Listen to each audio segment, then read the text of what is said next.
मित्रांनो, महाडीबीटी पोर्टलवर कृषी यांत्रिकीकरण घटकांतर्गत ज्या शेतकऱ्यांनी अर्ज केलेले होते त्या शेतकऱ्यांचे अर्ज हे स्वीकारले गेलेले आहेत. त्यांचे सोडत यादीमध्ये नाव आलेले आहे. त्यांना SMS जाणं सुरू झालेलं आहे. तर कोणकोणत्या घटकासाठी शेतकऱ्यांची निवड झालेली आहे, त्याचबरोबर आता शेतकऱ्यांना काय काय डॉक्युमेंट हे 7 दिवसाच्या आत अपलोड करावे लागत असतात, तर त्याविषयीची सविस्तर माहिती आजच्या व्हिडिओमध्ये आपण कव्हर करण्याचा प्रयत्न करणार आहोत. तत्पूर्वी जर चॅनलवर नवीन असाल तर चॅनलला सबस्क्राईब करा आणि समोरील जे बेल आयकॉन बटन आहे ते दाबायला विसरू नका. तर नमस्कार मित्रांनो, मी राजसूर्य, स्वागत आहे कृषी मॅन यूट्यूब चॅनलमध्ये. मित्रांनो, महाडीबीटी अंतर्गत जवळपास कृषी यांत्रिकीकरणमध्ये जवळपास बघायचं झालं तर ट्रॅक्टर, पेरणी यंत्र, नांगर, त्यानंतर पॉवर टिलर, कडबा कटर अशा अनेक घटकांसाठी हे अर्ज स्वीकारले गेले होते किंवा तुम्ही गेल्या वर्षी अर्ज केलेले असतील तर ते यादीमध्ये वगैरे वेट लिस्टमध्ये वगैरे तुमचे अर्ज जे टाकण्यात आलेले होते, तर त्या अर्जांची आता 25 जुलैपासून म्हणजे 2 ते 3 दिवसापासून जे अर्जांचे जे SMS आहे ते शेतकऱ्यांना जाणं सुरू झालेलं आहे.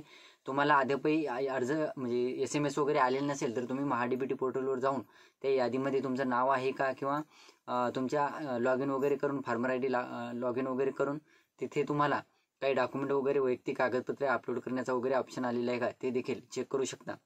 तर या अंतर्गत मित्रांनो, या पोर्टलद्वारे जे अर्ज स्वीकारले गेले होते कृषी यांत्रिकीकरण, आता त्याच्यामध्ये काही दिवसापूर्वी जवळपास बघायचं झालं तर फवारणी यंत्रासाठी सुद्धा अर्ज हे स्वीकारले गेले होते. परंतु मित्रांनो, फवारणी यंत्रासाठी जे अर्ज स्वीकारले गेले होते त्याच्यासाठी अद्यापही निवड यादी किंवा सोडत यादी ही आलेली नाही. म्हणजे आता कसं झालेलं आहे, जे सर्वात अगोदर अर्ज करेल त्याचाच सर्वात अगोदर नंबर लागेल या पद्धतीच्या सुविधा झालेल्या आहेत. त्या अंतर्गत ज्या शेतकऱ्यांनी फवारणी पंपासाठी सर्वात अगोदर अर्ज केले होते त्यांचा अगोदरच नंबर लागणार आहे. तर मित्रांनो, वळूया आपल्या टॉपिककडे.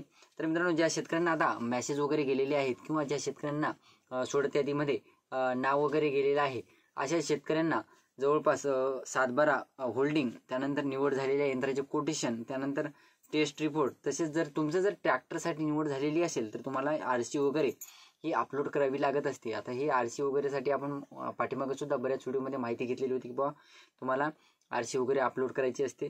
तर मित्रांनो, ज्या शेतकऱ्यांना पूर्वसंमती आणि पुढे अनुदान रक्कम अदा करणे हे व्यवस्थितरित्या पार पडायचे, म्हणजे ज्या शेतकऱ्यांना याचा लाभ घ्यायचा आहे तर तुम्हाला अनुदान वगैरे हे 2 ते 3 महिन्यात बहुतेक जमा होत असतं. काही शेतकऱ्यांना त्या अगोदर सुद्धा जमा होतं आणि काही शेतकऱ्यांना 6-6 महिने 1-1 वर्षाचा सुद्धा अनुदानासाठी जे अनुदान येत असतं त्यासाठी वेट करावा लागत असतो.